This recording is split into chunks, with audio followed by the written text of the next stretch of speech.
Menteri Koperasi Indonesia, Ferry Juliantono, mengklaim koperasi yang dikelola salah satu sentra kulit di Garut sebagai salah satu percontohan koperasi modern. Ferry akan mengadopsi koperasi modern ini di seluruh Nusantara.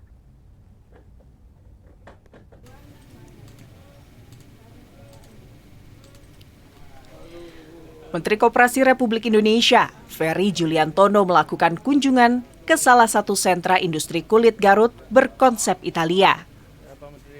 Dengan bangunan yang megah dan artistik, keberadaan sentra kulit Piazza Firenze yang baru berdiri 1 tahun ini sudah menjadi magnet wisatawan untuk datang ke Garut.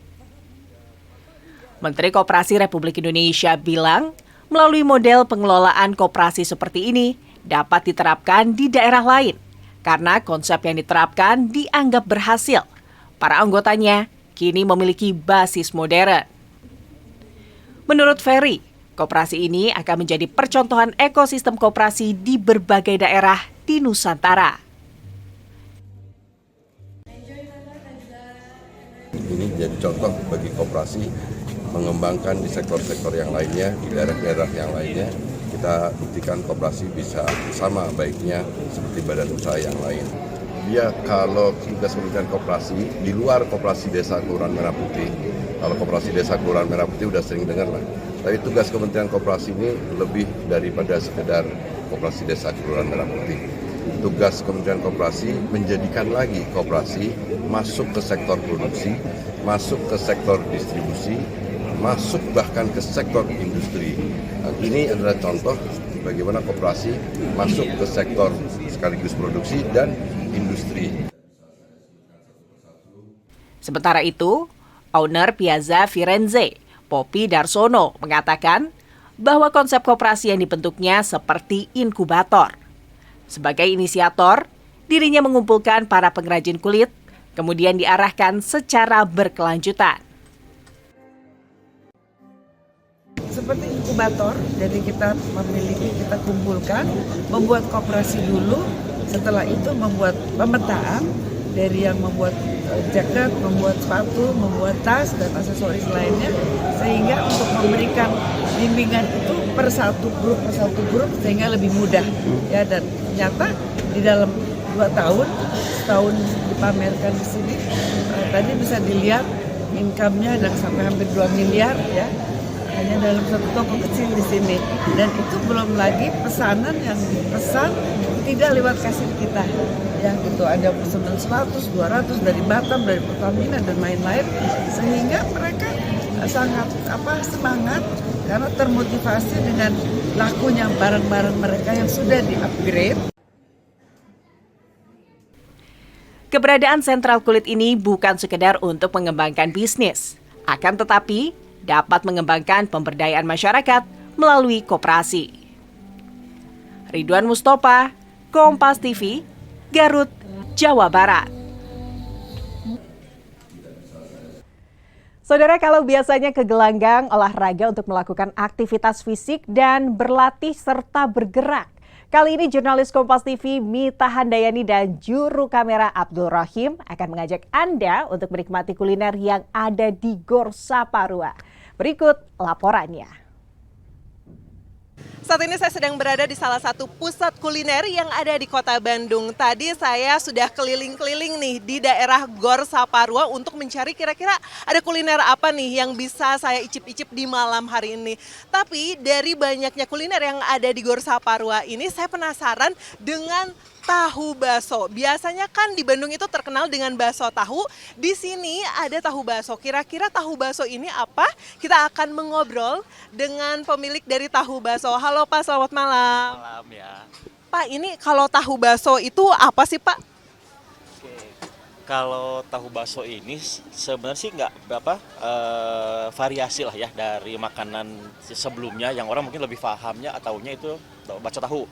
Nah, kalau saya tahu kan itu dari ikan biasanya ya. Nah, kita ini buat ini tahu bakso ini dari ayam atau sapi. Sama kita ditambah lagi dengan topping. Di sini toppingnya ada ayam suwir, jando, urat, keju, tulang rangu sama mercon. Ditambah nanti kita kasih juga sambal. Sambalnya itu chili oil atau sambal kecap, seperti itu. Nah, kalau dari harga sendiri berapaan Pak? Kalau kita jualnya ini per porsinya 15.000 isi 5 atau mungkin ya per satuan 3.000 persatuannya. Seperti itu, Kak.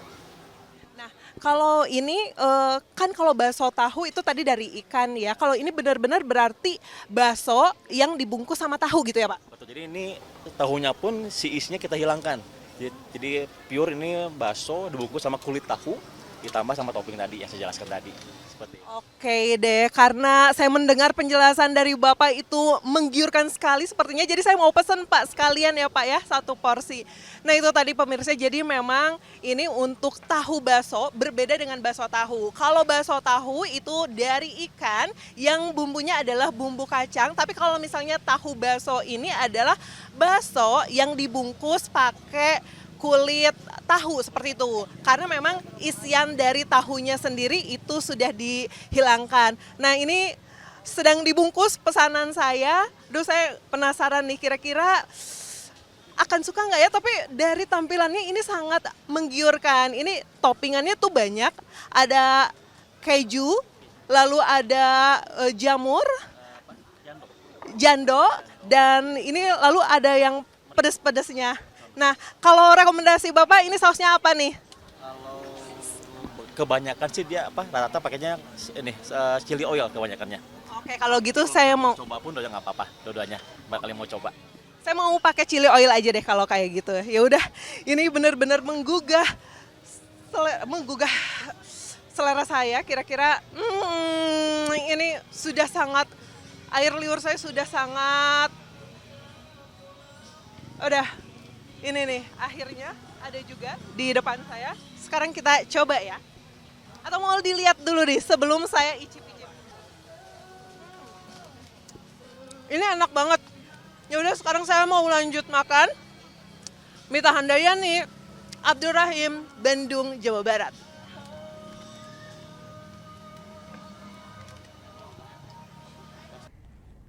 Saudara, belakangan ini makanan rebusan tengah menjadi tren di kalangan masyarakat Kota Bandung. Tak hanya digemari kalangan dewasa, anak muda pun kini banyak memilih menu rebusan sebagai alternatif kuliner sehat di tengah maraknya makanan cepat saji.